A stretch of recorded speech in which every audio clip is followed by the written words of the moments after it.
Hello there, ladies and germs. Ew, this is the '90s comedian themed episode. What's the deal with airplane food? What's the deal with canon? Can't.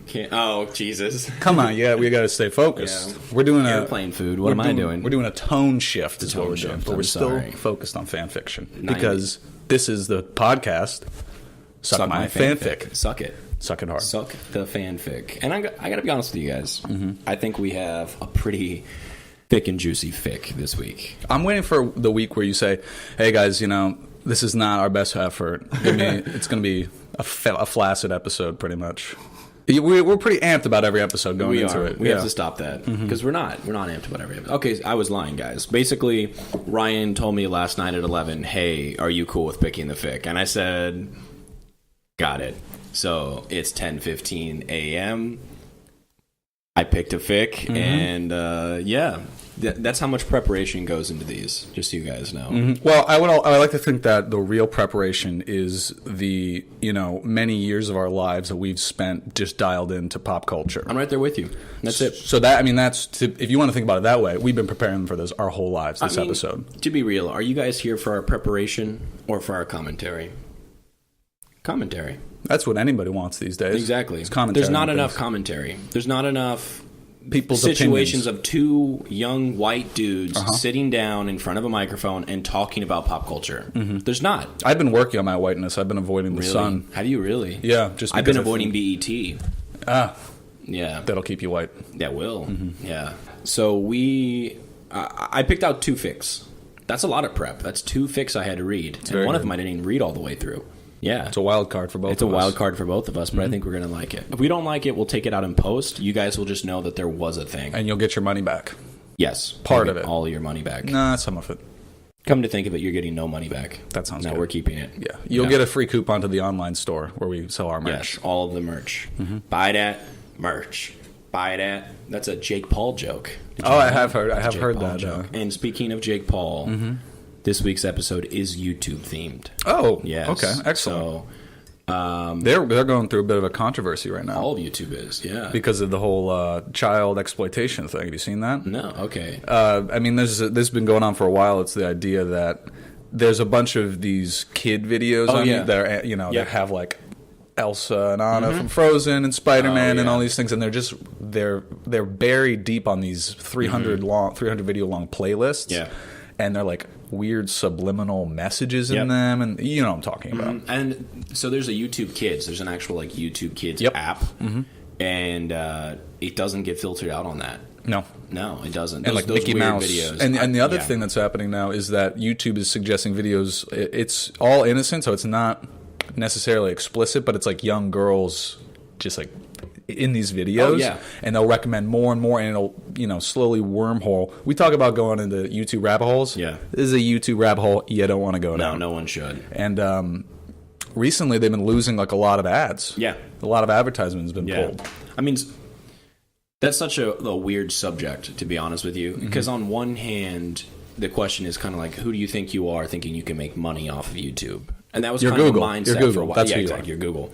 But that was kind of the mindset for a while. And if you quit your job and you become a YouTuber, you're stupid. And that's kind of the idea is, you quit a solid, steady job to make money off of ads that you aren't guaranteed. At the same time, though, a lot of people are chasing their passions with that. So that's like if we only did the podcast full time and we're somehow able to support ourselves, it would a lot of people would say we were stupid. Mm-hmm. Which we are, thanks to our massive Google sponsorship. Shout out Google. Shout out Google, Ryan Reynolds, Fortnite. It's a long list. It's a big list, guys. Anyways, the ads, it's a really tricky subject. It's a really tricky thing because they had like the adpocalypse is what they called it. I think that was last year, maybe the year before. And all that was actually triggered by PewDiePie.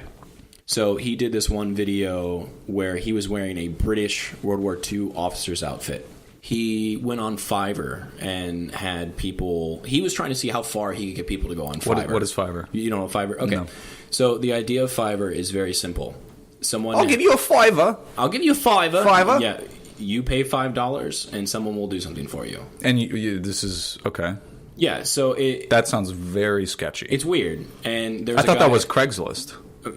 it's basically the same thing. Probably less than a $5. Yeah, probably. Well, depending on where you are. If you're back in Florida, it's probably about $2. Up in New York, twofer. Yeah, twofer. Up in New York, it's probably $5 or $7, depending on that's just what borough you're in. Cost of living in. If you're in the Bronx, it's probably only $2. Sure. You just got the Bronx. Got him. That was the whole point of this podcast. To set up that Bronx burn. All right. Good night, ladies and gentlemen. Night.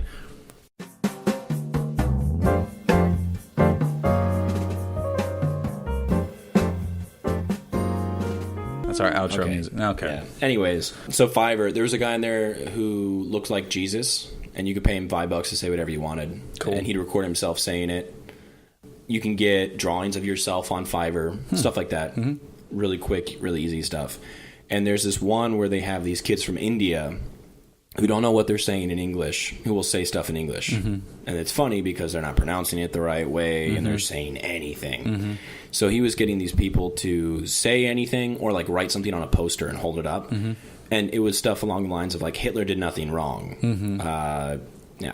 The Holocaust isn't real. I don't think that was This is slowly creeping into like Black Mirror, Twilight Zone level technology, where it's like, I'll give you a $5 to go kill someone. Exactly. And then everyone in the world is going to go murder people. Yeah. So PewDiePie did that, dressed in the outfit, the costume, whatever you want to call it, and was laughing at it. And so they were saying, oh, PewDiePie's a Nazi. Okay. And he was making a commentary on how Fiverr wasn't regulating this.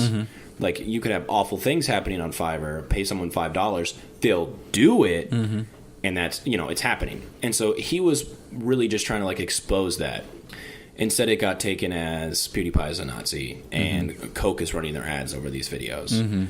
And when that happened, they also started going through all these other quote-unquote inappropriate videos all across the platform and screen capping. Right. A Coke ad over something, a Pepsi ad over something, Walmart, Toyota, Honda, Dodge, all that, all these really big companies. And all of the videos that we have advertised on, because we're right up there. Yeah, we're right up there with them. With those conglomerates. Yeah. We got a lot of money in our ad department. No, we're not letting the PC police tell us where to put our ads. Exactly. So they're staying. We will literally put them staying. anywhere. Yes. We're so desperate. Yep. Please listen to us. Tell your friends, please. Anyways, the adpocalypse came, and all of those companies pulled back money. So people who were making money full time stopped. Except for Subway. Jared's like, let's keep pushing. Yeah, Jared. What's wrong, guys? Especially those Spider-Man Elsa videos. Yep. Yeah. But yeah, that's sorted itself out. And then later. just as Subway thought they were good, and they found a new sponsor, Jesse Smollett had to go and mess it up. He wasn't the new sponsor of Subway, was he? He was carrying Subway. That was the part of the story, that he went to Subway at 2 a.m. and then came back holding the Subway after the attack. We won't touch on that. Yeah, though. that's it was just a Subway joke. Yeah. He was the new. Yeah, you get it. Yeah. Anyways, man, we're going on this YouTube thing. We didn't get so we'll get back to the YouTube stuff because we are gonna. Okay, so we pretty much covered. The what's going on with YouTube for the most part. Yep, not all of it, but for the most part, I would say all of it. All of it. That's a pretty. You use that information now. Go forth into the world and treat it as gospel. What are you doing listening to us? Go to YouTube right now and listen to us on YouTube because we're also on YouTube. Plug, shameless plug. Nice. Hashtag don't care. Anyways, I did have an opening bit of conversation. All right. If you're interested. Sure. So it's just the two of us. Obviously, we don't have thousands of people Henry. speaking. And Henry, Mr. Cavill. And all three of the people that actually interact with us on Twitter, which is nice.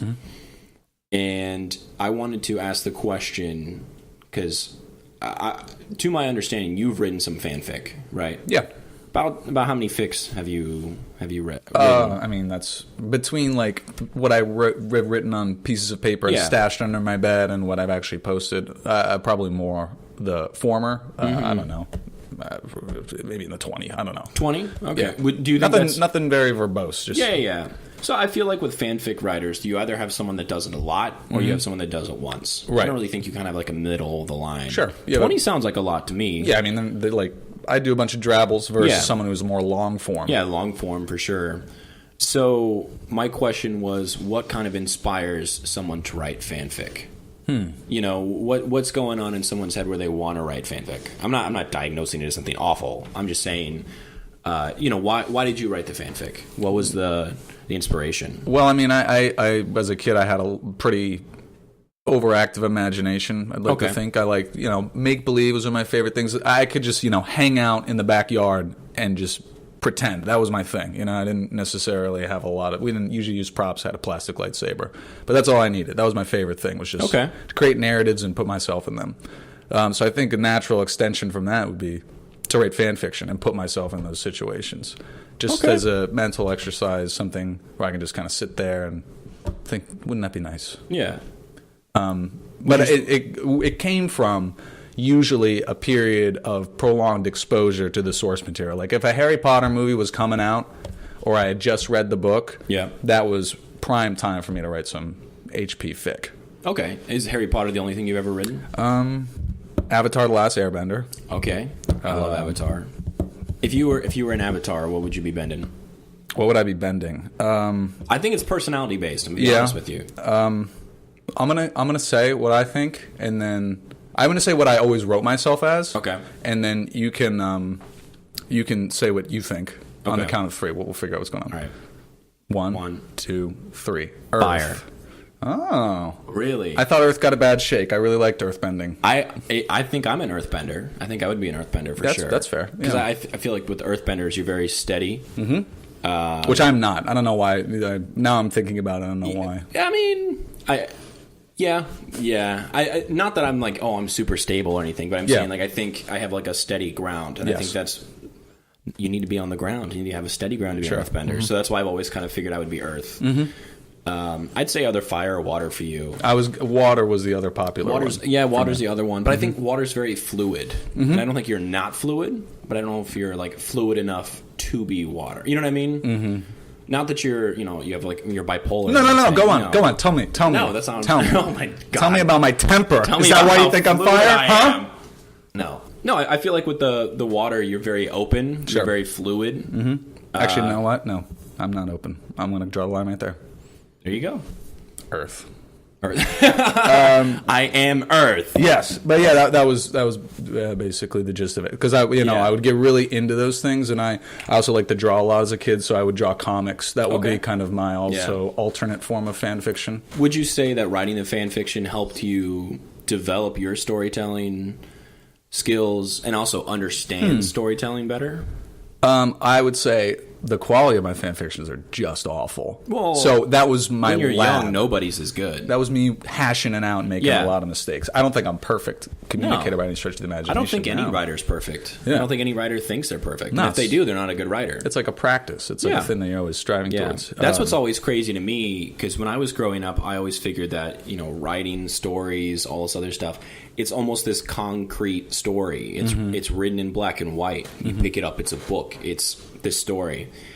And now that I'm older and I know people who are publishing books and I like to write, I start realizing just how fluid it is, how it's not this concrete thing, and it feels so weird. Like I feel foolish writing things because I'm like, well, it can be changed. You can't change what's in blank. In Lord of the Rings, it's set. Exactly, but it's not. Exactly. And so that's always really interesting to me, to think that it is this changing thing. It is not rigid. You can retcon something, especially when you get into something that is massive, that's not controlled by a single mind anymore. Yeah. I think it's also like a certain degree when you get to this age, you're starting to see, okay, maybe these people that you looked up to, like an adult, they're not having all the answers. No. They're just a person like you. You're at the same level as them. They're focusing on where the poop goes and not whether or not there were Nazi wizards. Got to get my Activia. I got to get my brand. As long as I'm 2 movements a day, that's all I care about. Yeah, exactly. Mm-hmm. Okay, but yeah, I mean, for all the 5 of you listening, if you guys have any word on, writing, what inspires you, because I've only ever written one piece of fan fiction. It was for Ryan, and it was a while ago. Oh. And it was a joke. It was a piece of joke fiction. It was fiction. Good. It was good though. It was good. It had all the of a good just like quick hit fan fiction where everything kind of happens for a reason, gets wrapped up nicely at the end. I'm a sucker for when things get wrapped up. I think it was only 1,500 words. It was quick, solid. Yeah, it was good. Good first. I think it was called a Cold Winter's Night, and it was about a reindeer who lost control flying over Israel and had to have a Jew help him pass out the presents for Christmas. Santa couldn't do it. Maybe we'll do a dramatic reading, kind of like a radio play. I would do it. With sound effects. I would do it. Yeah. I'd have to read over it again and make sure it's not too anti-Semitic. Mm-hmm. It's not that anti-Semitic, I'm joking. But it's very edgy. It's not edgy. It just uses, like, Yiddish words. But we'll have the squiggle? The squick? Squick. We'll have a lot of tags and squicks. Yeah. But growing up, I heard all those Yiddish words and thought they were just normal. Mm-hmm. And so when I've showed it to people and they're like, "What is this?" and they thought I was being anti-Semitic, and I'm like, "No, I mean, these are just words I've always heard. I thought everybody knew these words." Mm-hmm. So I guess that's my dirty little secret, that I'm part Jew. Mm-hmm. Grew up with some Jews, so nothing wrong with that. No, there's not that there's anything wrong with that. Nope. There's nothing wrong with that. But yeah, so I guess that's why I was joking when I said be anti-Semitic, because if someone didn't know and heard some misplaced Yiddish, then, right? Well, I mean, that's the kind of person who probably went and saw Fiddler on the Roof, and if they didn't know that it was coming from that community, they'd be like, "Man, these guys are really overdoing it. Pretty disgusting. Is pretty harmful stereotypes in this." Yeah, you can actually see an all Yiddish version of Fiddler on the Roof in New York. Can you? Yeah. What are we doing here? I don't know. They even have English subtitles. I don't know how that works. Let's do a quick moment of silence so we know when to cut it, because we're going to go right now and see it. Okay, so we'll have a moment of silence and then we'll cut it. 1, 2, 3. Wenn ich bin a Rothschild, oi diddle diddle diddle diddle diddle diddle dum. Ganze Tag wollt ihr sie bitte bam. Wenn ich bin a reicher Mann. Yeah, I was a rich man. Dude, blew my mind. What a show. What a show. The production value, very low. Didn't even need the English subtitles. Super low production value. So good. That was outstanding. Yeah, I don't want to see any other play again for the rest of my life, a musical, because that just topped it. And I have Avenue Q tickets tonight, and I'm not going anymore. Burn them. They're burnt. Burn them. They are burnt. Sell them. Make some money off them. That's good. I don't want to waste the money. They were pretty pricey. I've got so much merch. Okay, I'm going to take off my Fiddler on the Roof hat and my Fiddler on the Roof yarmulke. And my it just doesn't have a brim. And then my foam finger and. Wow, I'm glad we did that. That was good. I feel culturally enriched. I do too. Yeah, I felt like I was at home. Nice. It was nice. I felt very welcome. Yes, as you should have. Mm-hmm. As you should have. Mm-hmm. Back to the fix. Whew, is that what we're doing? I totally forgot. I totally forgot. That was like 5 hours ago. Yeah, I don't know. I'm surprised this is even still recording. I have to cut all of that out, but it's whatever. That's fine. Yeah. So I have 2 fix. Okay. 2 fix for this week. The first one is called PewDiePie's Majestic Adventure. Mm-hmm. The second one is called Holes. Dig it out. Oh, dig it. Like that, Holes? You're going to be very disappointed when you know what it actually is. Until I find out, I'm going to just Stanley Yelnats. I'll keep that in my mind. I love that movie. And that book. And the book. It's so good.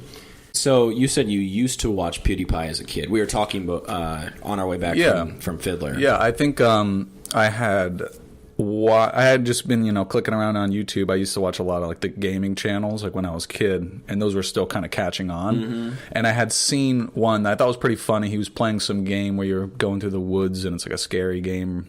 I don't know. It wasn't Slender Man. It wasn't Slender Man. No, it was way before Slender Man came out. Wow. So this is like on like the desktop that my parents had gotten. So like this is when I was a kid. Was it a tan desktop, one of those old ones? No, it was black. It was a Dell. Oh, sorry, Mr. Fancy. Extremely wealthy. And I remember, it was like something about a chair, and I was like, okay, this guy's pretty funny. Like I was laughing. He seems pretty like manic all over the place. That's great. And then I never found his videos ever again.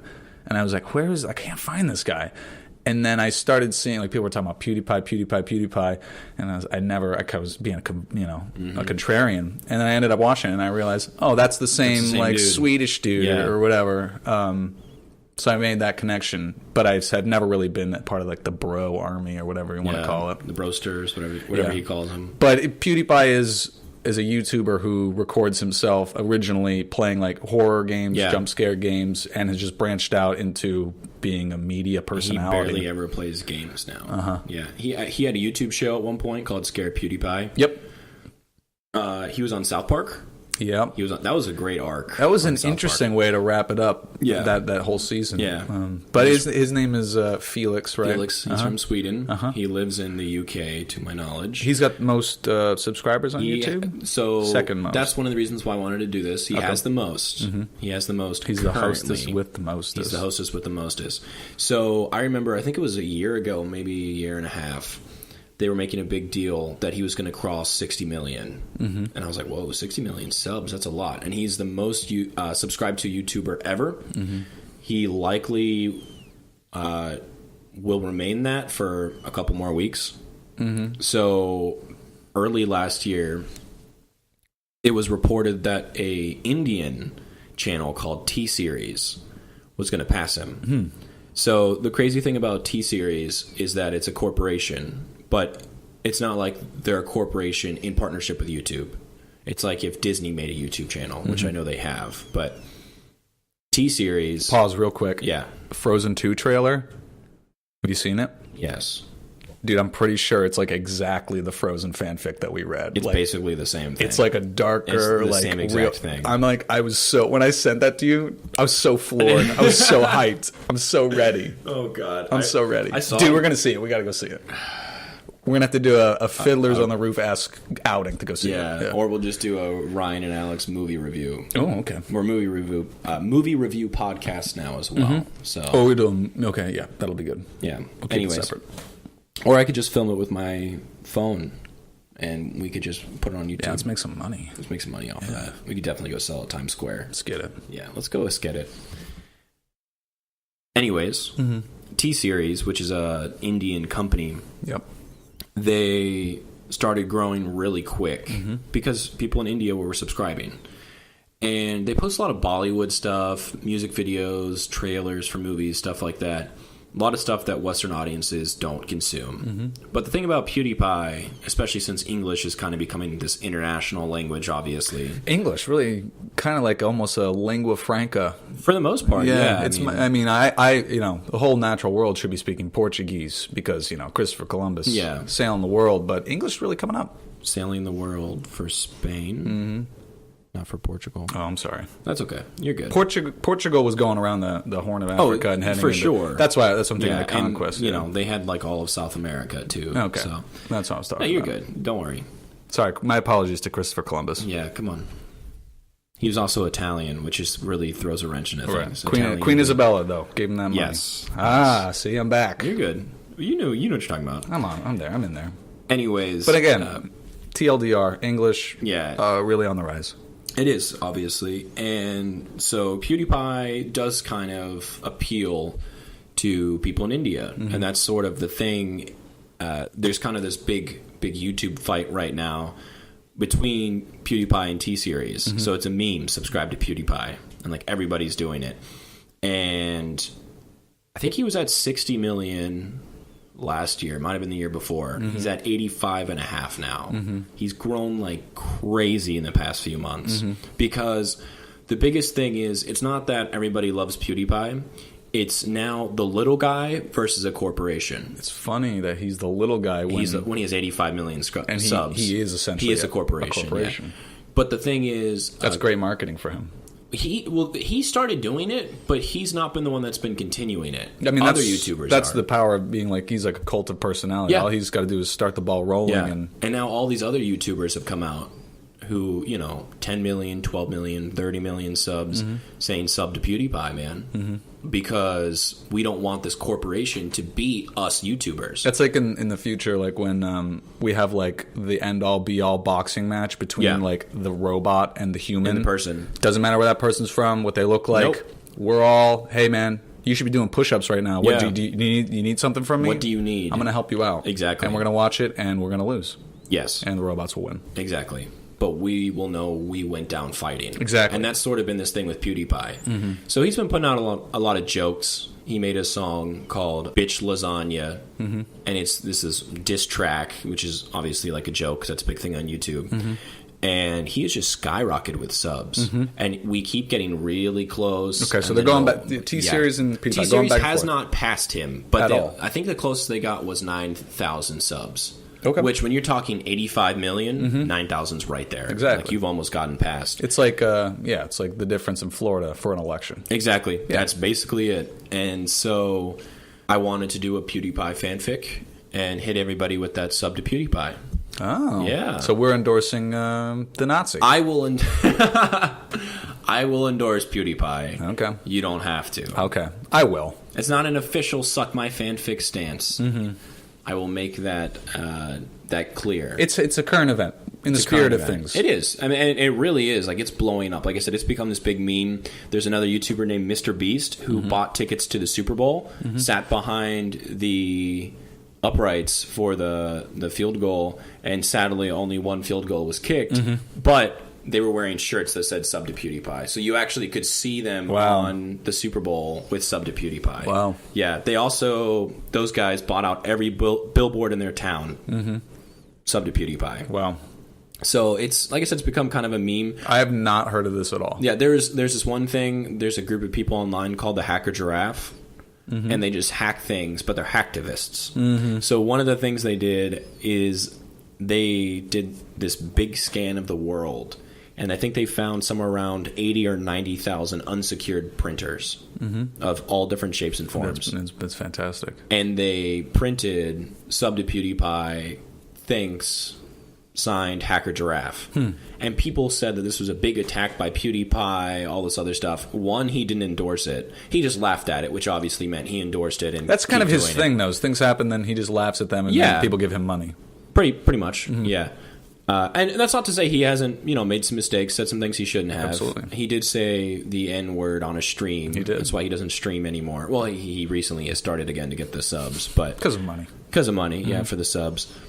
So obviously he's not perfect, but it's everyone makes mistakes. So it's hard for someone, especially coming of age, in that spotlight, to be a young person, growing up and learning and making mistakes. Especially, he knew it at the time, but he's not from America, so he doesn't understand that word as well as someone that grew up here did.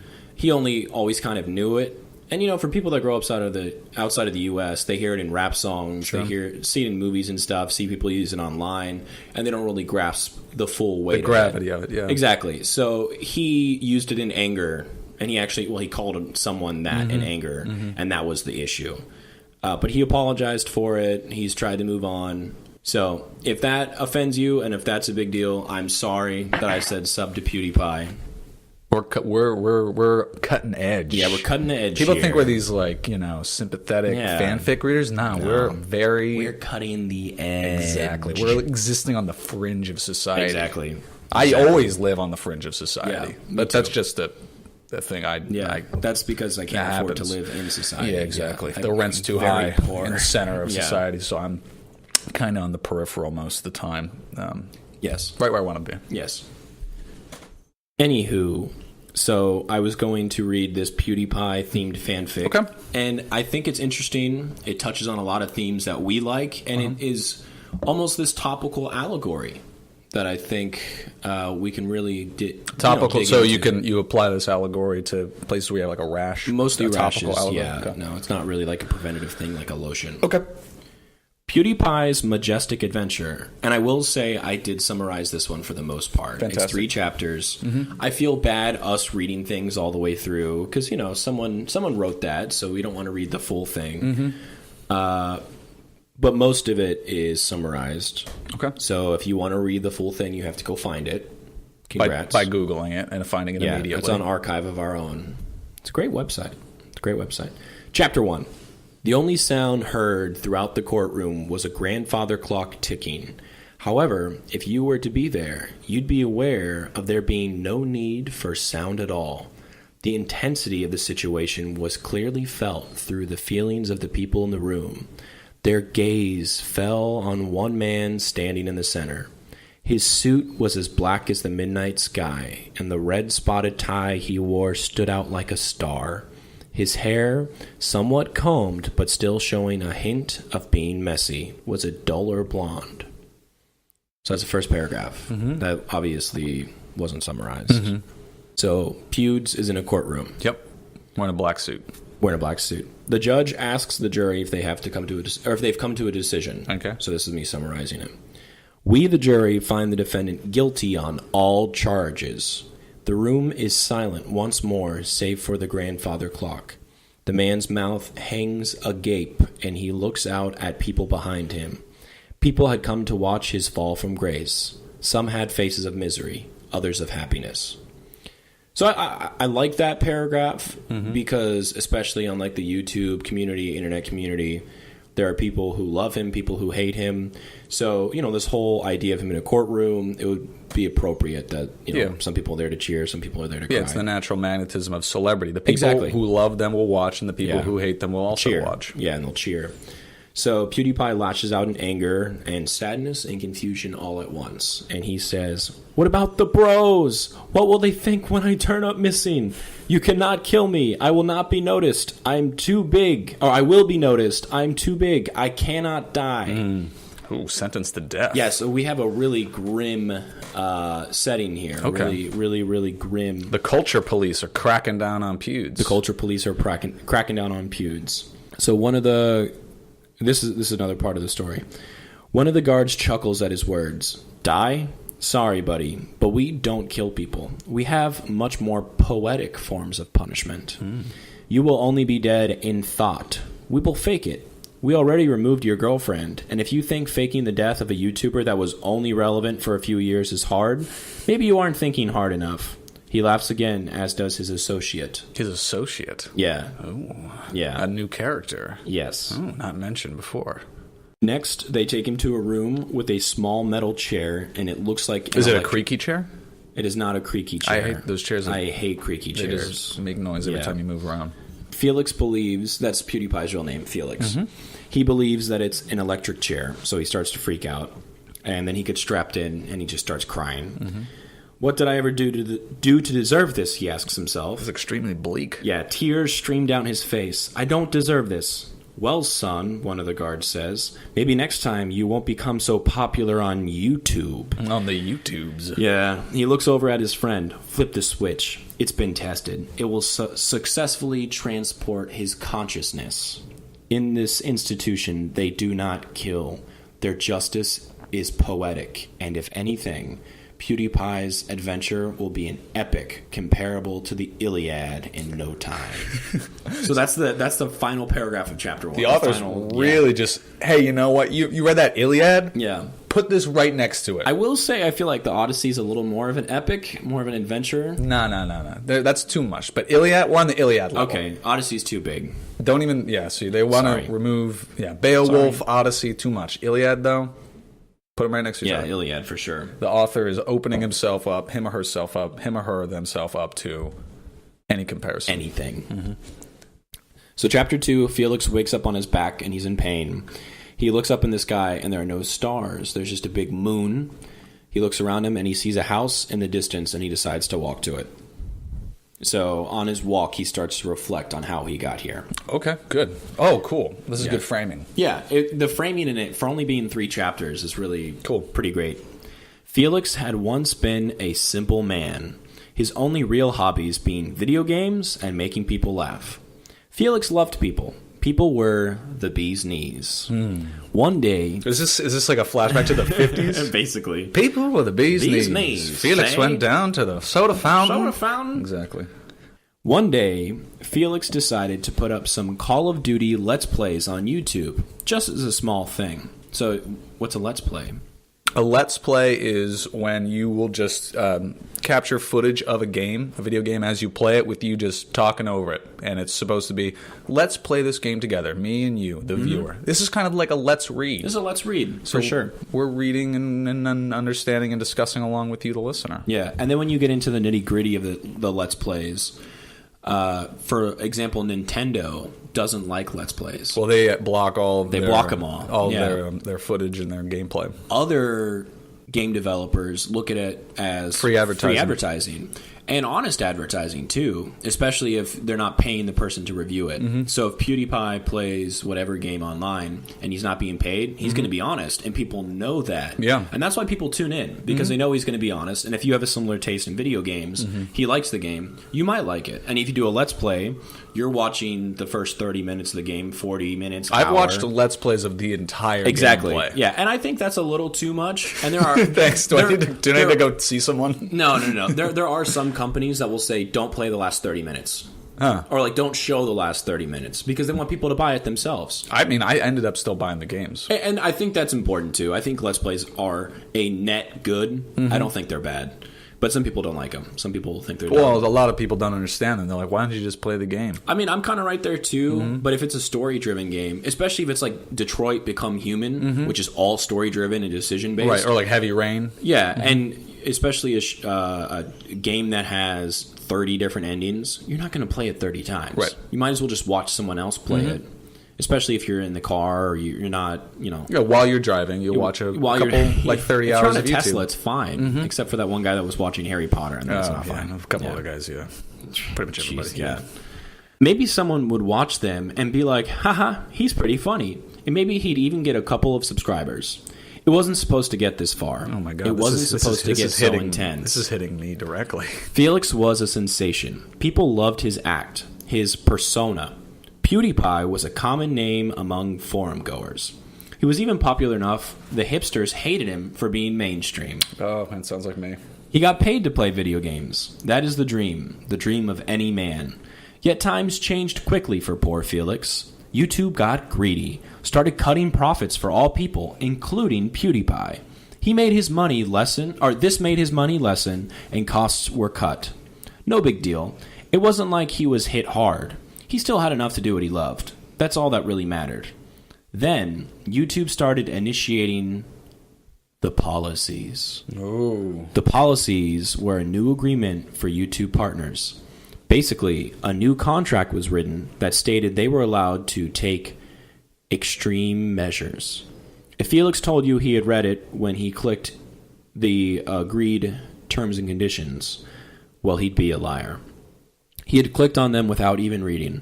No one read them. No one ever reads them. It was good for their sanity to not read them. This is interesting. This is opening the door. I'm thinking, this is like a YouTube dystopia story. It is. Fantastic. It is. And I can't tell if that's because this is like PewDiePie propaganda, pewdaganda. I don't think so. This is just someone genuinely concerned about it. If yes. a dystopia totalitarian regime, tech regime is ever going to be built, it will be built through the terms and agreements. It will. And I think South Park has a really good episode with that, with the human Sentai pad, where if you're an Apple user, you agree to the terms and conditions. If you click agree, then you can be used in a human Sentai pad. Right. So what is an electronic signature if we just hand it out willy-nilly? Exactly. And the joke in that episode is that nobody reads the terms and agreements except for Butters. Everybody reads it except that's for everyone Stan. Except for Kyle. It's Kyle yeah. because his dad's the lawyer and he can't get him out because he signed the terms and agreements. You're right. It is. And I think it's a really interesting topic of conversation because it's really kind of plays into how big these tech companies are getting. And we just willy-nilly give them permission to collect our data and sell it, use it any way they want. And then hold it very insecurely. Yeah, and then a year later we get upset about it. And we say, well, how could this be? Well, you said yes, and you give that information over willingly, which is really scary. So it really felt...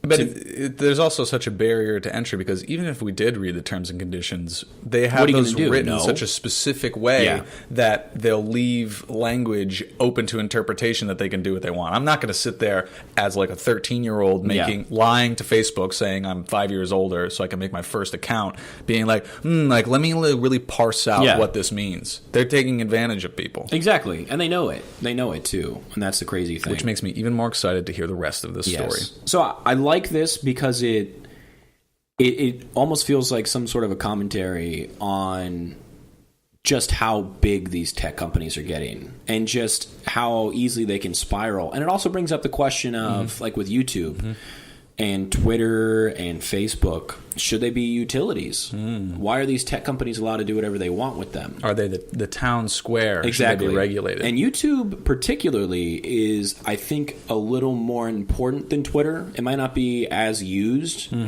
but I think it's a little more important because you can put on a 3-hour long-form discussion. Right. But a lot of people won't want to sit there and look at the whole thing. Totally untrue. But Twitter, though, one tweet can affect the stock market. Twitter's impulsive, but for the people that don't, it will affect the stock market with Elon Musk, you're right.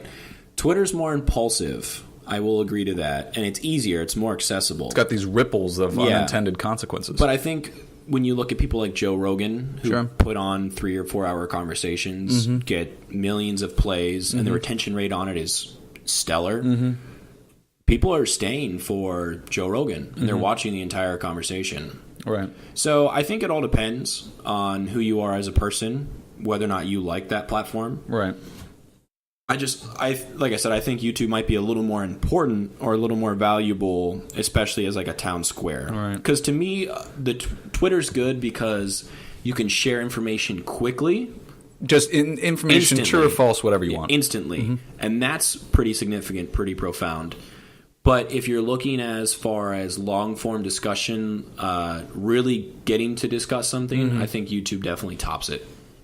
I mean, YouTube will have these dedicated followers and the people who are willing to sit down for 3 hours. Whereas if Donald Trump tweets something, immediately 60 million people read it and I don't even have to follow react Trump. to it. Yeah, it just happens. Exactly. Those are the people that follow him. The people outside of me, it's 120. It affects all of us. So 300 million. Yeah. So I think this story in particular is kind of addressing. It's obviously a fantastical version of it. Sure. But it's interesting. I like it. I like stuff like that. It's I like dystopia. All throughout history, people have brought it to fantastical levels to kind of make show. A point. 1984, for most people, it was supposed to be fake. It wasn't supposed to be real, whether or not you want to argue it is now. And that was kind of the thing. So next we find out that YouTube has made these new policies to get rid of creators, all the while keeping their channels up to continue to profit off of them. Good. Yeah. Many YouTubers started to disappear, and eventually Felix got suspicious. He reached out to many of his friends who had, quote, gone dark, but did not have any luck hearing from them. He even flew to one of their houses, and all the neighbors said the person just moved away. He reached out to the public asking if anyone knew where the people could have gone. And this is another part of the story.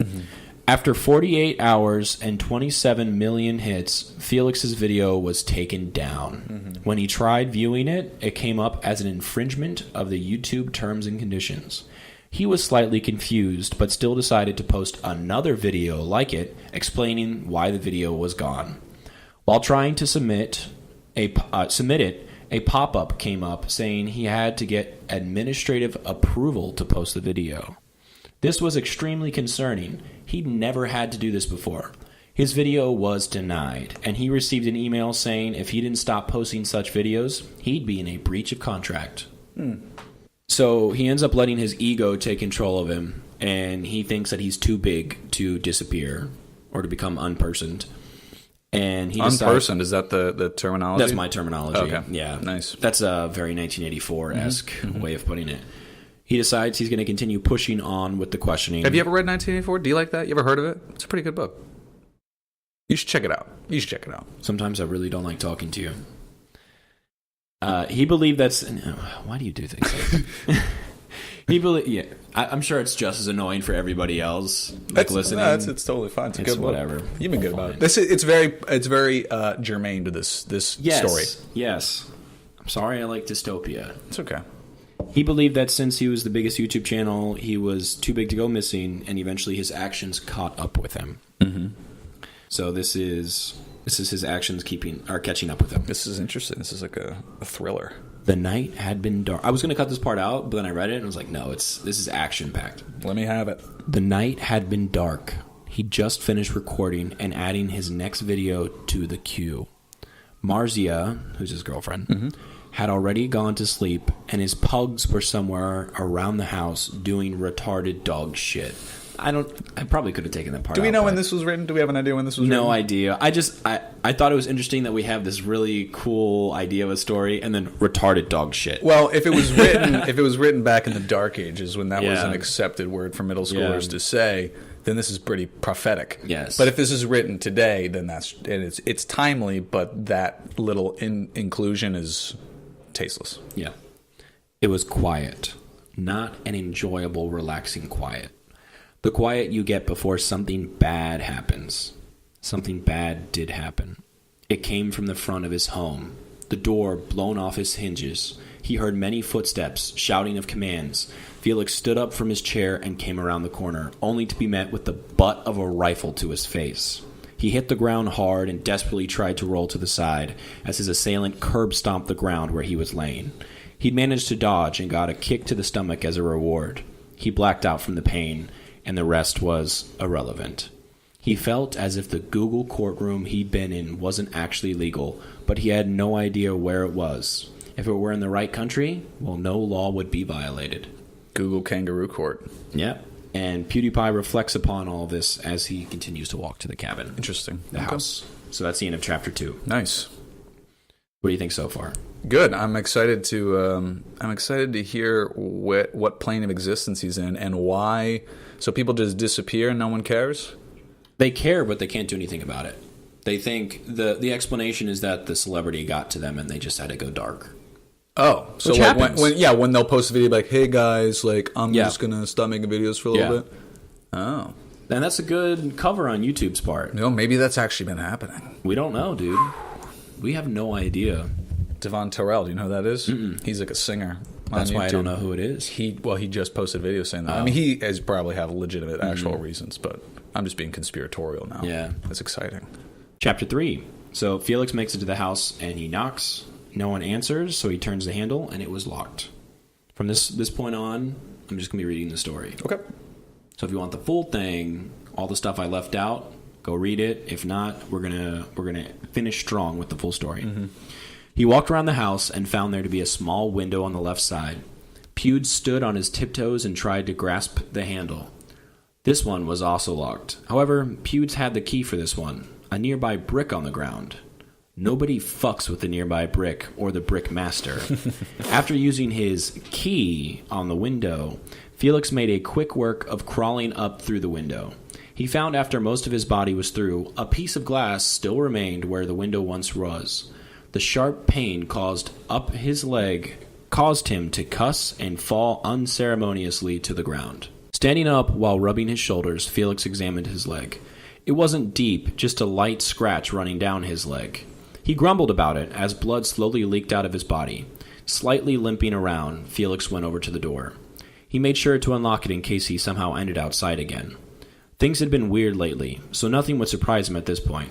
Not even Marcia dressed like Barney. I don't really know where that came from, but... Oh, that's... She doesn't show up dressed as Barney? No. He's just saying nothing would surprise him. Not even Marcia dressed as Barney. Maybe that's a reference to their... It might be. I don't know. I mean, he posts a video a day, so it's hard to know everything. Yeah, you got to be pretty dedicated. Fandom, yeah. The seemingly one-room structure... You know what? I always thought that'd be really interesting for, like, his... like descendants, his children, and children's children. When he's gone, you'll have so much. Yes. It's like he'll never fade away. Well, it is also a character. That's true. Maybe they don't want to see that. Well, because that's what's weird. Sometimes he'll post real videos of himself. Like his travel vlogs are normally just him. But I mean, in this society where people like Joe Rogan's podcast and everything, that's actually Joe Rogan. They'll never lose. No. People will never lose him. He'll always exist. You'll always know who he was. The permanence of the internet has made him essentially immortal. And the other thing is, if the internet isn't permanent, people still save those. So obviously, if you had the internet's going to crash. Save everything. If you like something, save it, including this podcast. Put it on a thumb drive right now. We need more downloads. Please just save it. Tell your friends. And when the YouTube police, you know what you got to do with that thumb drive. You gotta hide it. Listen, we're going to be the first to go because we're talking about the real things. Exactly. We're calling out the conspiracies. There's only one way to hide it from YouTube. Yeah, thumb drives, and print out frame by frame. Yep. The videos. Put it in a balloon. Swallow it. Yep. That's it. Also, do you remember those old tape recorders, like actual tape? Mm-hmm. Record this podcast on one of those, because that's the only way this can be safe. We're recording this in a bunker right now. Yeah, basically. The seemingly one-room structure was scarcely decorated. A computer, well, more a dinosaur really, was on an old wooden desk against the wall. A small battery-powered TV lay on the floor next to it. I've never seen a battery-powered TV. Living in Florida with all the hurricanes, you never had a battery-powered TV? I mean, I guess, yeah, but is that what they mean? Like one of those tiny 3-inch screens? Yeah. Okay. Some of them have cranks on the side to get them Yeah, going. no, I had one of those. Yeah. That's it. A mattress with no sheets on it laid in the corner, and an empty bottle of some alcoholic beverage was next to it. There was an old ratty couch next to it, and above it hung a shattered mirror. No pieces of glass appeared to be on the couch or area around it. The walls were a dull brown color, and the ground beneath him concrete. Felix goes over and investigates the computer first. Cords run up from a hole in the floor, and they plug it in and its tower. The computer appears to already have been turned on, just on standby. He moves the mouse, only to find the cord has been severed. Groaning, Felix hits the enter key. A message comes up on the screen, adding a little bit of light. Hello, Felix. Classic. Puzzled by this, PewDiePie starts typing. Hello? He hits enter again, and the message sends. War Games. You ever seen that movie? I love that movie. Fantastic. That's exactly what I was thinking Does about. not get enough credit. Please continue. Just a weird offshoot. Everyone talks about Matthew Broderick in Ferris Bueller's Day Off, which is a great movie. That's totally fair, yeah. But War Games... He's a kid. Yeah. So, you know. That's a great movie. Go watch War Games. It's very timely to the 80s. Mm-hmm. And it's great. It's good. Yeah, there's a quick plug there. Yeah, quick plug. Thank you for the sponsorship. Matthew Broderick. Yes. And War Games. Hello. He hits enter again, and the message sends. There is a pause, and another message is sent. Enjoying your imprisonment? This causes him to roll his eyes. He's obviously not imprisoned, as he broke into the home.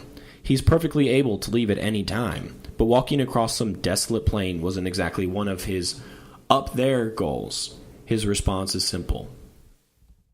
I'm hungry. You'll be able to find your own food in due time, Felix. Play the tape. What tape? The tape, Felix. The battery-powered mini TV. It's already in it. Why? Play the tape. PewDiePie tries sending more, but his only response is to play the tape. He looks over at the TV, a mysterious object now. Is the tape on one of those cursed ones, or is the tape one of the cursed ones that will cause him to die in 7 days? He supposed that's how long he'd last without any food, never mind water.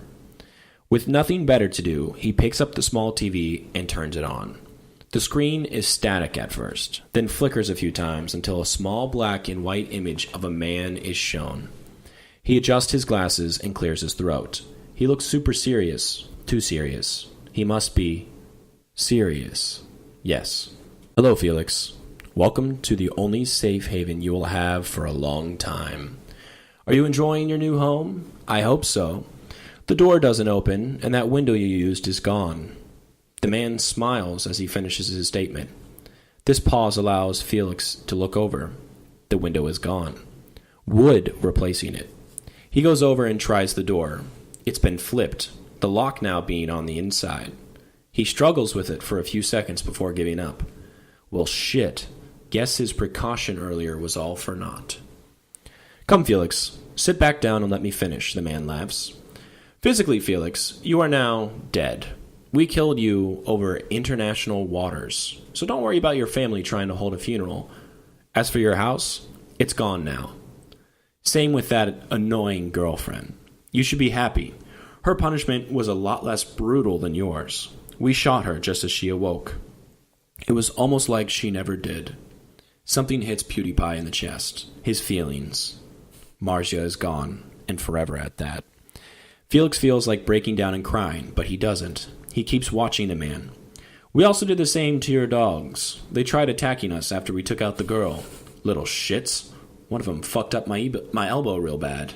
How could a pug get to your I feel elbow? like a pug, yeah. Maybe it jumped off of something. Who knows? It climbed to the top of the ring like WrestleMania. Yeah, and just suplexed him or something. RKO'd his elbow. They said they were pugs earlier, so they know that he has pugs. They know that he doesn't have, like, Dobermans or Mastiffs. Anyways. Consciously, you live on, Felix. We transferred you onto the internet, where you can live forever inside our little encrypted server. That is, if we were nice. The man leans in close. We ain't. We are the future of our generation. Here at Google. Google is rapidly becoming the future. We are in every industry, even if some aren't the most legal. Our tech is in every government office, every weapon of mass destruction, every man, woman, or child smartphone. We are gods. His grin becomes darker than before and his tone lowers, and we're going to start being treated like it. Anyway, back to your poetic fate. You like video games, right? Good old horror games? Well, how good are you at them, really? I'm not going to go off like some annoying little kid about how you aren't a true gamer. But if you were, then this should be a breeze. Beat your games, Felix. Just go into their universe and live it out. Doesn't matter which ending you get. Doesn't matter who else dies. This is a you effort. If you make it, you win. If you are truly so good, so perfect at games, then you can do it. No lives, no power-ups. Your conscience will fade if you die. You will forever cease to exist. Survive, Felix, or die. The choice is yours. The computer over there will load up your first one. The man stands up. Game on, Felix. Do it for your bros. He laughs one last time. They're about to have it a lot harder. The screen goes dark. Only then does PewDiePie allow himself to cry. Not for himself, but for Marcia and his bros. He doesn't know how, but he is going to get revenge for them. He is going to save his bros, and he is damn well going to survive. End of fic. What? Wow. Yeah. I would love a second part. Yeah, I mean, I feel like, is this in the process of being written, or is this marked complete? I think they put 3 out of question mark. So I think they're considering writing more. Wow. I think if you're listening, please keep writing. I really like it. If you're listening, keep writing. And if you're listening and you're not the writer, get on there and leave some comments. Yeah, why not? Try to encourage this person. Yeah, I like it. I thought it was good. This ends almost like an episode of The Twilight Zone, where it's like the protagonist has something they need to do, and they have an uphill battle that they have to fight. Yes, it's like their new world struggle. Very, very Twilight Zone-y. Then it ends. Yeah, but I mean, like I said, it kind of talks about the big corporations, and it also has a little bit of an anxiety for the future with the consciousness. Is this, they make like prequel comics, like a prequel comic for John Wick? Is this like a prequel story for that live PewDiePie gets scared in the video games? Probably. That's pretty cool if it is. And we're watching the consciousness of PewDiePie moving through the video game world. That would make a lot of sense. Okay, so this is just an ad. That's crazy. We stumbled upon an ad. Everything on the internet's an ad nowadays. We got bamboozled. I don't like it anymore. It's an ad. I still like it, though. I thought it was good. Yeah. I actually really thought it was good. Yeah. I liked the story. The writing, I mean, they were a little repetitive at times, but I thought it was good. No, I liked it. So that's the first one. That's the good one. Sure. That's PewDiePie's Majestic Adventure. I don't get the title. The title's a little teasing because you don't get the adventure. You just kind of get the setup. But I like the setup. Title could have been stronger. Yes. Who am I to... I mean, I've never understood titles. There was a period in back when in the 50s when music came out. Yeah. When music was invented in the 50s. Yeah, when music was invented. Someone would write a song Run Around Sue, and then proceed to say Run Around Sue 100 times in the song. So you're just talking about Little Richard. Yeah, exactly. That's all Little Richard did. Yeah. Just, a couple blues chords, and then say the title of the song. And then there was a shift where it was like, this song is called Water. And then they would just go way off the deep end. Not only 90s kids remember that. Yeah. So, I never really got that. I never thought I was smart enough. So maybe this is just that. An instance of that. Yeah. I think it could have been something else. I think it could have been a little darker. Because PewDiePie's greatest adventure, or Majestic Adventure, it sounds like a fun... Perhaps this author had planned a redemptive arc. Yeah. So maybe there was a majestic adventure at one point. There are notes. This person's apartment is just lined with paper notes and strings connecting. Yeah. They had this huge universe planned, and they never got to it. Maybe Google censored them. Wow. I like to think Google. Archive of Our Own has a dedicated team that keeps it all safe. Cyber warriors. Yes. Like, you can't get to us, Google. Yes. The sentinels on the edge of their kingdom just protecting the citizens. Yeah. Okay, so are you ready for the second fic? Yeah, let's do it. Okay. All right, so I've been told that for the Harry Potter fic, I should have tried to use British accents. It's more entertaining when I read with voices, even if they're bad. Is that what people are saying? That's what I've been told. Okay. Now, I'm going to tell you, I suck at British accents. So, luckily... We neither of us have any sort of training. No. Yep. Luckily, this is not British, the accent in this, but it's two pretty distinct voices. I'm going to do my best to do both of them. Okay. Last week, when we were recording, what was the one that you missed? Like, when you said, I missed this? I missed this. Yeah. You missed that type of story. Oh, the more profane, sensual, romantic. So, I didn't want to get into this. Like I said, I don't want to limit us to just the dirty ones. However... if the people want it... If the people want it. Two, we did already do a really good one. I thought the PewDiePie one was great. Sure. So, this is a little treat. If you're listening with your children... cover their ears for the next 20 or 30 minutes. And, just from experience, if you're listening with your parents, cover their ears too. Have you shown this to your parents? No, or your guardians. I'm just saying it. The level of filth that we approach should be heard by almost no one. Yeah. Just turn it off right now, anyone who's listening. Walk away. We have warned you. Turn it off, walk away. This is the squick. Walk away. These are your squicks right here. Our tag is... walk away. If you did thespians, this piece is asterisk for everything, I think. Please rise and exit the theater. Yes. Are you ready? It's called Holes. I don't know if I'm ready, Bill. SpongeBob looked down at his feet and blushed, unable to meet his lover's eyes. This would be the sponge's first time engaging in sexual intercourse, and he felt extremely nervous. Do you want to guess who he's dating? He said Bill? Yeah. Is it a real person or is it a fictional character? It's a real person. It's Bill Cosby, isn't it? Better. But close. Bill Clinton. He had been secretly dating former President Bill Clinton for a while now, but they had never seen one another nude before. Good. Hey, Bill, he's taking it slow. Bill's, finally taking it slow. It took him long enough. Good for him. He finally learned his lesson. I am not here. Okay. What if Bill didn't think he was sexy? He knew it was just a fling, but SpongeBob wanted his first time to be perfect. It's totally natural. He wanted it to be a moment he'd treasure forever with absolutely no regrets. Luckily, Bill seemed to understand.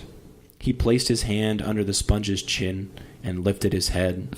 That little red chin. Yeah. This one's for you, Steven Hillenberg. Looking back at him now were two large, innocent blue eyes, unmatched in beauty. They put his wife, Hillary's, to shame, a thought which made him feel a bit guilty. Doesn't Hillary also have blue eyes? Yeah. Okay. Bill had promised his wife he would never cheat with another woman again. Now I know that first time, but never first again. 5 times were a mistake. But he had never said anything about having an affair with a sponge.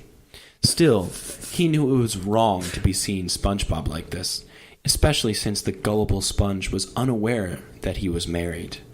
The former president... No. How is SpongeBob? He lives in a pineapple under the sea. He doesn't keep up with current American politics. But he still knows he's a former president. Honestly, if you told me right now Bill Clinton was in a club somewhere hidden on some 18-year-old and be like, I was the president, and didn't mention Hillary, and they didn't piece people that know together, who Hillary is now. If you told me that there was someone dumb enough out there that didn't know that they were married, I'd say I believe you. They wouldn't try to Google him? No. Fact check them? People don't do that. All right. They just take people for their word. We should get away from that because Google's trying to control the world. That's a good point. They don't Google it. They Bing it. Boom. Because it's not Google. Exactly. They dogpile it. Yeah. The former president would need to be careful. That was sure. You're beautiful, SpongeBob. More beautiful than any sponge I've ever met. The pair began to remove one another's clothing, taking it as slowly as SpongeBob needed. He was still nervous, but Bill's words had reassured him that everything would be okay.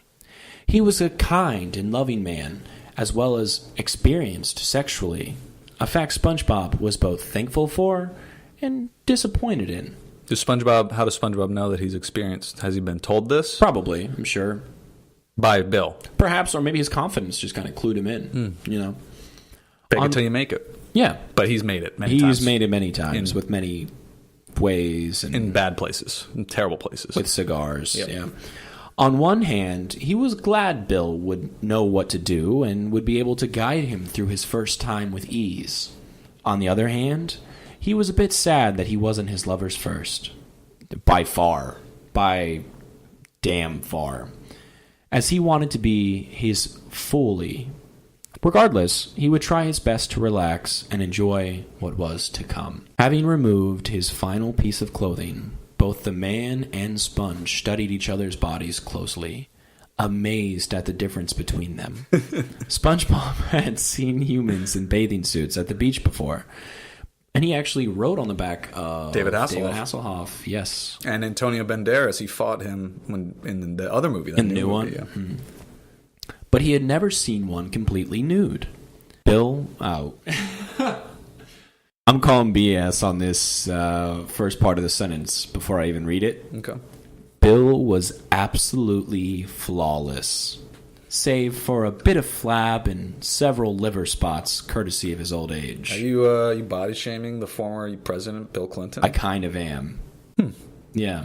Well, that just reflects more on you than Bill, doesn't it? That's fine. We're talking about Bill, not Thickery. Thickery. No, we're talking about Bill. We're talking about Bill. Where was I? Oh, it was no surprise when Sponge's sponge dong came to attention almost immediately, surprising the man before him with its sudden erectness.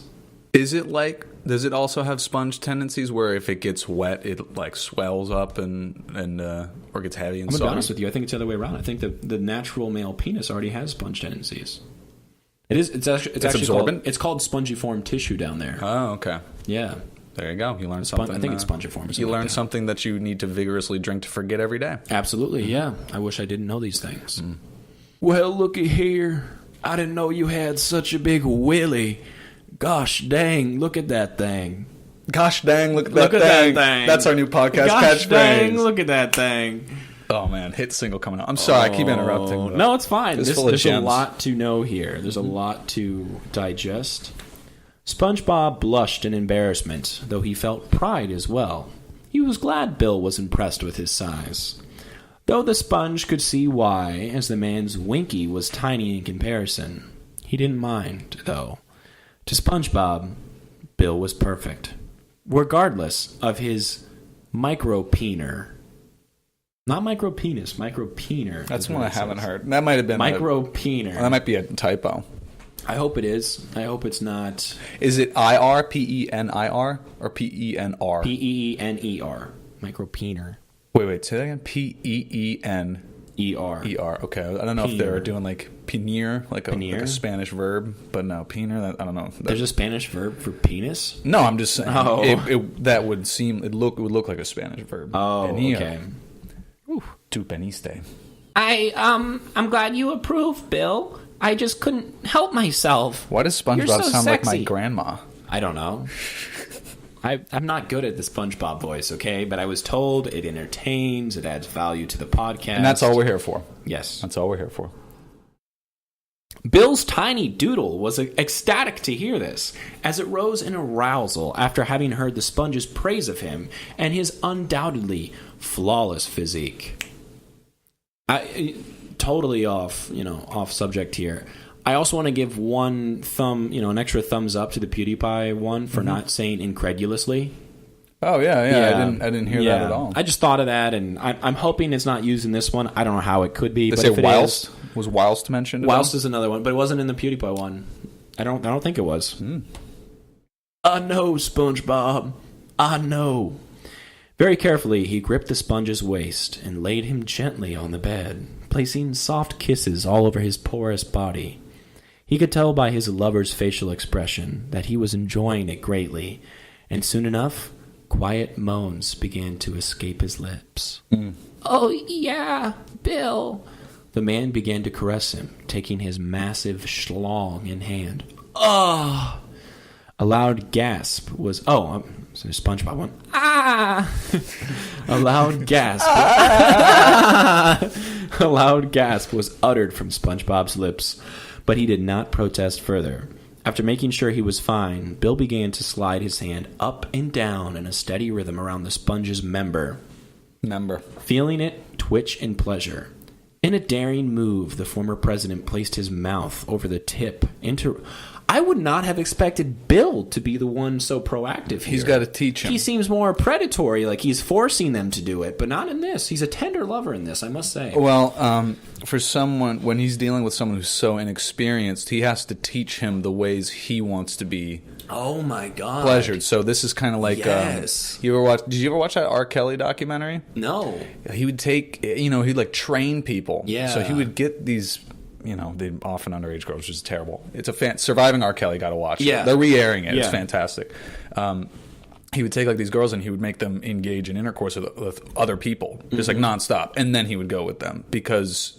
They're inexperienced. He doesn't want that. He wants young girls, but he wants them to be experienced. They gotta pleasure him, and it was also like a mental tactic to completely break them down. That kind of reminds me of what I know about 50 Shades of Grey, where he's like very controlling and wants to like.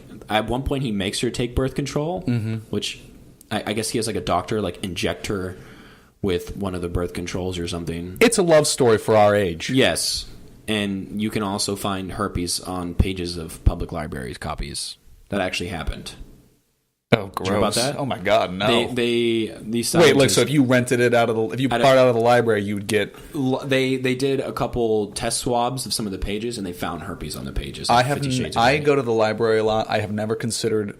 They don't clean books. You can't clean books. No, I'm done with books. Yeah, books were over. That's kind of why I buy books. That's I'm more of a germaphobe than a reader, so that part of my life is done. Just stick to fanfic, friend. It's done on your computer. It's all your germs. Yes, I'm gonna lock myself in and just stick to the screens. Yeah, that's a good reason to never read. Right there. Whew. Just don't check out a 50 Shades of Grey book, and I think you're fine. That's why fanfic is probably like the number one doctor approved form of literature. No, that technically is fanfic, but whatever. Yeah.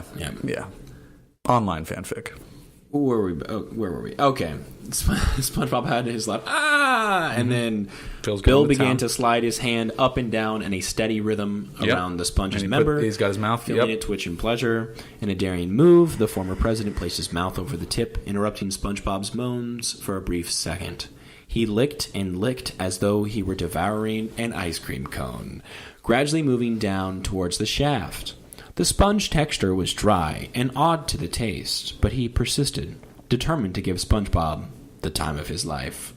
That made the time of my life. Now I'm just picturing SpongeBob running up to Bill Clinton and Bill Clinton lifting him. Never felt this way before. Yeah, exactly.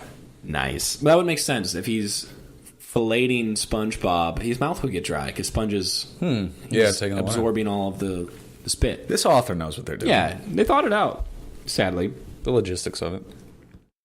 I'm gonna... Bill stopped immediately and flipped the sponge onto his stomach. He refused to let SpongeBob finish yet. There were so many holes he still needed to fill. What a sentence. And he wasn't going to let it end without experiencing all the sponge had to offer. What are you? Shh, just trust me, all right? It's time you put these holes to a good use. I just want to point out, no one can see it. Alex is doing the traditional politician thumb wag. That's how I get in. For all the presidents, I can do a somewhat decent impression of, besides Donald Trump. Donald Trump is the hands really high, pinched. Yep. Yeah. You can do your Abe Lincoln. Part of it. Hey, guys, let's go see a play. Oh, God. And then for George Washington, it's like, I did not cut down that cherry tree. He was Virginian, so he probably had an accent like that. Probably. Yeah. No, part of impressions are the physical. You can't just do it in the voice. Yeah, I just want to make sure that the listener... That's fine. Because I'm getting the full benefit of it. Yeah. I feel selfish to... Like in He's Aladdin. also wearing full costume. Full costume, yes, and I have a cigar in my mouth, ready to place it in one of SpongeBob's holes. I need to experience it. And then SpongeBob, to Bill Clinton, says, okay. Very slowly, Bill inserted his pee-pee into what... Really? His pee-pee? Into... We talked about this, how almost every usage of the word has to be a different form of it. Into one of SpongeBob's many holes, feeling his lover clench as he did so. It was a strange sensation for a man. A feeling of roughness and dryness tickled his genitals, something he was not used to. Imagine if SpongeBob had the suds. He'd probably be better for this. Oh, because he's saturated? Yeah. With a soapy, lubricated-ish material. Yeah, probably. Yeah. But then Bill Clinton would catch the suds, and it would be like, why does not Bill the Clinton... first thing he's caught. That'd be all over the National Enquirer. Why does Bill Clinton have the suds? And SpongeBob also has the suds. They were seen leaving an L.A. hotspot together. It would blow up. I did not have sexual relations with that sponge. There it is. That should have been the name of this episode. Yeah. Holes is still pretty solid. Are you all right, SpongeBob? Yeah. SpongeBob wasn't used to such a sensation either, but he trusted Bill and knew he wouldn't hurt him. So far, this hadn't been as bad as he thought. He was enjoying what his lover was doing, and he managed to relax. Whatever Bill did, he knew he would be fine. After a moment, Bill continued to pump away, letting out several loud moans of his own. One after another, he switched holes, wanting to try each one at least once. Various diameters. Yes. Some were a tighter fit than others, but all of them were pleasurable to both sponge and man. He has a micro peener, right? Micro peener. So most of them are probably loose fits. Yeah, fuck yeah. Bill began to quicken his pace, pounding harder and deeper. There are no words for him to describe how good he was feeling right now. To put it simply, it was as if he had ascended to heaven and was having sexual intercourse with an angel itself. He knew he would come at any moment. Before SpongeBob could utter another word, Bill's cum exploded inside of him. Hillary! And his orgasmic daze, the only thing he pictured, was his wife. As he had secretly been imagining he was making love to his wife all along. Oh, my goodness. Unfortunately, it was no longer a secret now. If you remember, SpongeBob didn't know he's married. Right. He had made the mistake of giving in too far to his true desires and would now have to face the consequences. Who the fuck is Hillary? In a fit of tears and anger, SpongeBob turned himself right side up and confronted his lover head on. Wait, real quick. Bill Clinton is not a good lover. He got SpongeBob close to the edge and then used all of his holes, finished, and SpongeBob still isn't done and won't be now. Well, yeah, I think Bill Clinton, obviously, because he got carried away, said the name of his wife. I think he's this seasoned lover, but he got wrapped up in the moment. He had a plan, obviously, because he set SpongeBob up and he said, nope, not yet. Not yet. I have a lot of faith in the former president. But also, I like to picture SpongeBob gathering the blankets up and just moving away, all hurt. This is taking a turn. Yeah, SpongeBob turned himself right side up and confronted his lover head on, all the while soaking up Bill's cum as it was currently coating his insides. Yeah, that's how it goes. What a shame. The sponge hadn't even been able to finish. I'm so glad me and the author are on the same page on this one. I don't know what you're talking about. The former president desperately tried to fix the situation, but to no avail. SpongeBob knew he wasn't mistaken. As someone by the name Hillary had called Bill's phone before, he had let it slide. SpongeBob's such a thought. He's creeping on Bill's phone. He is, wanting to give his lover the benefit of the doubt, but he could now see that he shouldn't have. Liar! Miss Hillary called your phone before. You said she was just a co-worker. Let me see your texts, Bill. Let me see them. Show me the receipts. SpongeBob wiped away his tears and turned away, not wanting to look Bill in the eyes. His first time was supposed to be special, something he could look back on fondly for years to come. The man knew this, and yet he went out of his way to betray him. She's my wife. There was no point in lying now. The sponge was smarter than he looked. The man never thought he would have remembered such a thing after all this time, seeing as how he couldn't even remember what he ate that morning the majority of the time. Wife? The way SpongeBob said that word gave him the chills. It sounded so cold and hateful, completely unlike the cheerful and bubbly Sponge he had come to admire. It was understandable, given what had just occurred, but something just didn't seem quite right. Yes, SpongeBob, I'm sorry. I never wanted to hurt you. Bill hoped he could see how remorseful he was, and eventually forgive him.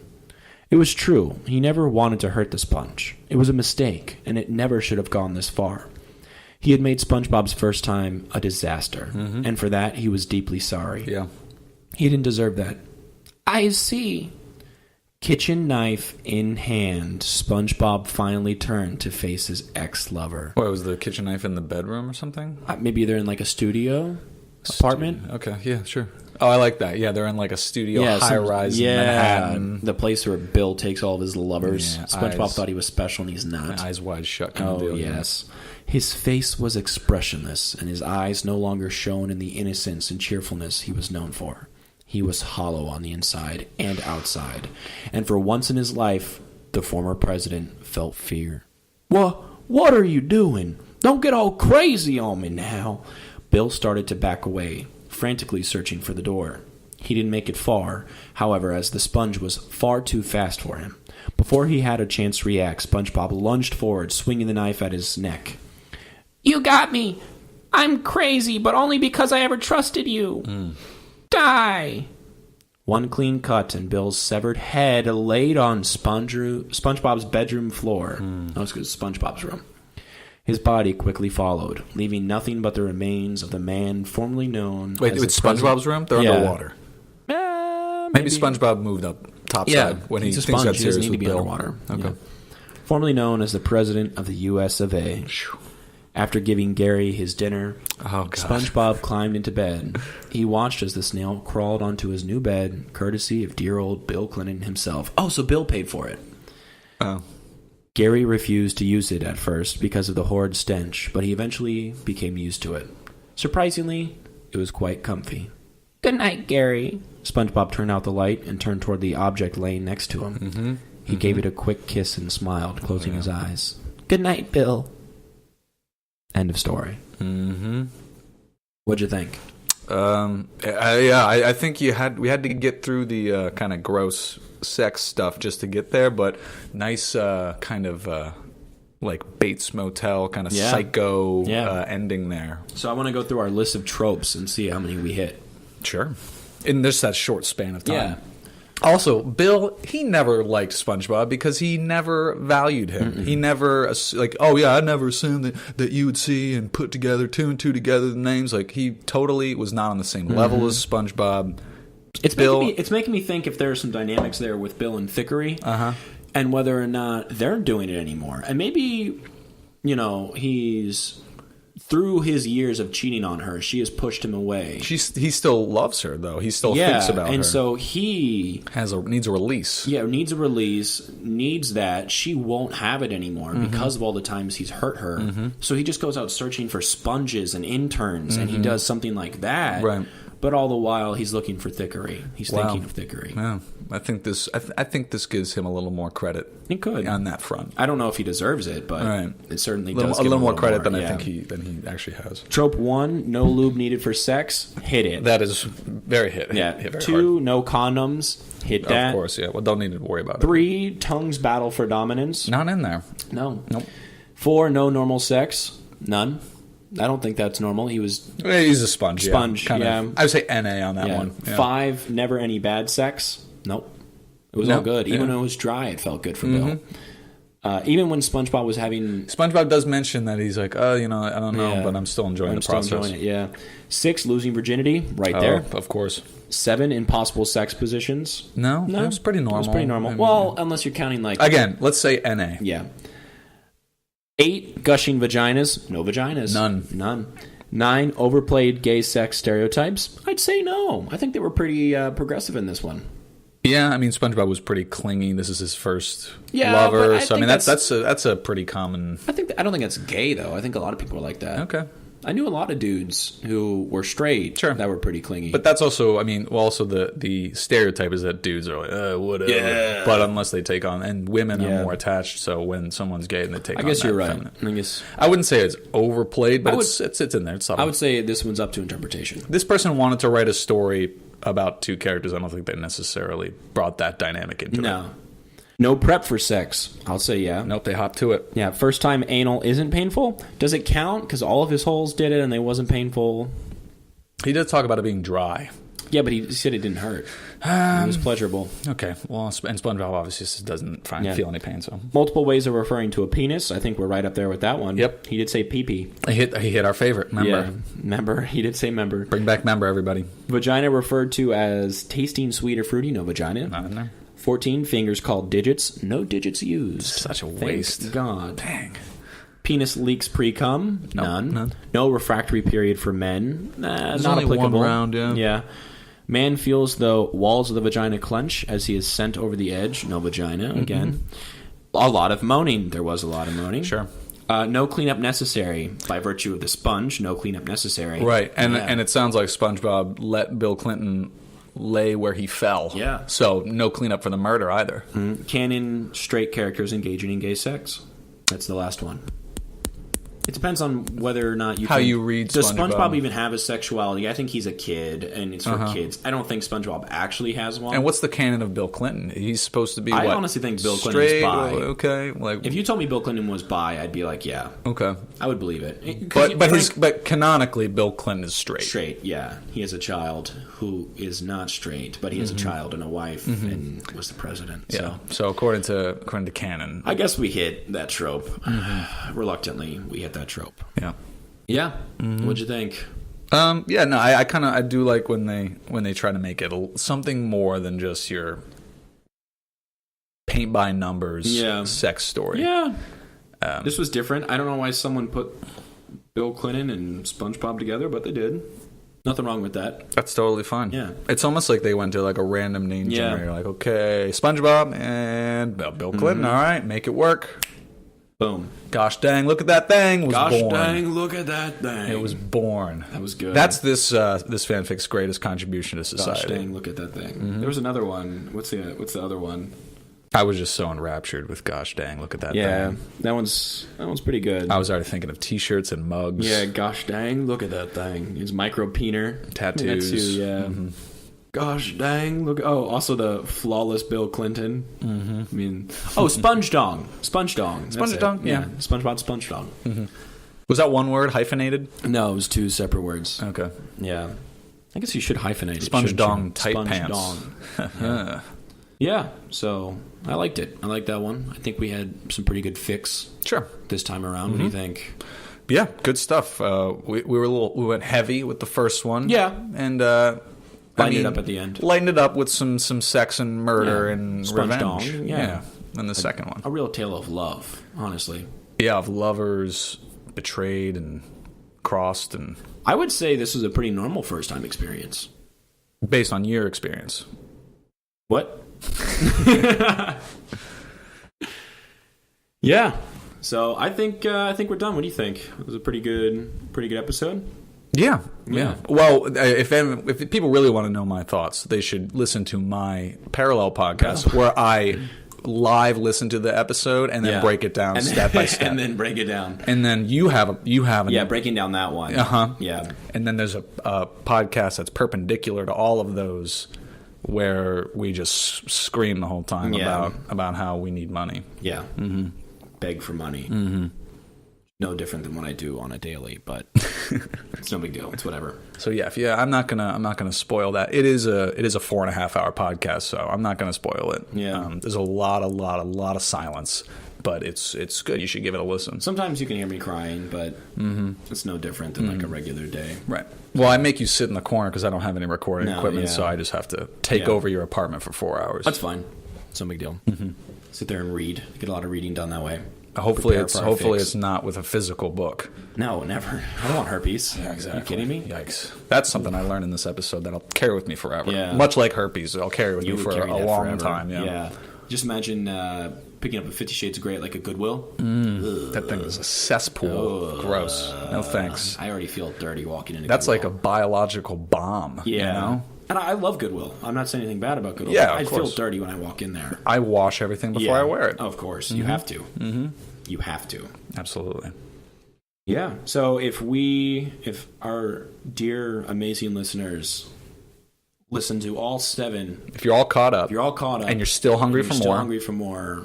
Where should they turn to, Ryan? They should turn to this other podcast that we've been listening to. Yeah, we've been getting into the Pottern family. Pottern family. The Tennish podcast. The number 10, 10, ISH. Podcast. And it's not like tennis, like... No. Like how Sean Connery would say, let's play some tennis. Yeah. Yeah. No, it's 10-ish. Yeah. And it's really good. Yeah. It's 2 guys, and they break down, they have a new top 10, little wiggle room. Ish list, and they break it down on various topics. Very similar to us. They're kind of a mix of comedy and information. You know, they try to be as informed. A lot of information. They're probably with those more guys. informed than we are. I learned, and it's almost like a game show. As you play along, you're guessing. You're actively participating. And you know, if you are well versed on their list, you can guess. If not, you learn. Yeah, you sit there and learn. Yeah. You know what I like about them? Yeah. You can tell their voices apart. Oh. It's pretty distinct. That's a lot better than ours. Yeah. Way better than ours. That's good. That's very good.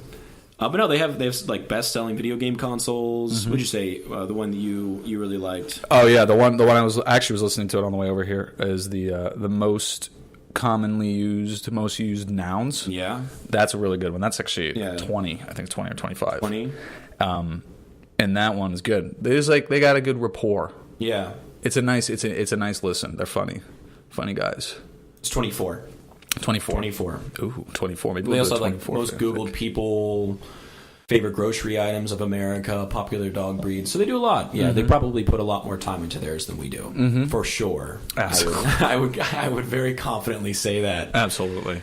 Yeah. So if you guys have, or only if you've caught up on us, right? Hey, yeah. If you haven't heard all of our episodes multiple times, do you know how many callbacks we make all the time? Me referencing callbacks is a callback. As soon as you get done, you got to start again to make sure you catch all of the make sure threads. You listen twice and then go listen. So once you've listened, bought our merch, then you can go ahead. Buy that merch. Listen to the Tennish podcast. Yes. But remember to follow us on Spotify, Apple Podcasts, Stitcher, Pocket Casts. Overcast? Overcast. There's so many casts. I'm all sorry. The cast. We're on YouTube, Twitter, Facebook, Tumblr. I really haven't checked that in probably a month, but Tumblr. What if we're blowing up on Tumblr? You gotta get on that. You gotta make sure. I always say I don't go on there. At this point, there's not even a Tumblr. I'm just making the joke. Just kidding. There really is. Follow it. Blow it up. YouTube, Twitter, all that. Give us those downloads. We're on Fireside now, so we're... Alex is he's actually an accomplished jazz pianist. Yes. He'll show up and do some spots in the Sanford, Florida jazz underground scene. Absolutely. So go out and support him. Go out and support that. Yeah, guys. Thank you very much. Are there any final thoughts or any remember tos, Ryan, you got? Remember to lubricate. I was going to say remember to god dang look at that thing.